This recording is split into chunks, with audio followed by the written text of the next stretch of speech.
بسم اللہ الرحمن الرحیم۔ بدن کی سلامتی کی دعا۔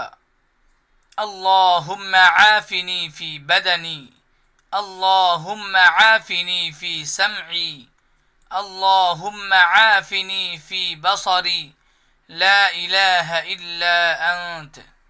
ترجمہ: اے اللہ میرے بدن کو درست رکھیے، اے اللہ میرے کان عافیت سے رکھیے، اے اللہ میری آنکھیں عافیت سے رکھیے۔ آپ کے سوا کوئی عبادت کے لائق نہیں۔ فضیلت: رسول اللہ صلی اللہ علیہ وسلم روزانہ صبح و شام کے وقت یہ دعا 3 بار پڑھا کرتے تھے۔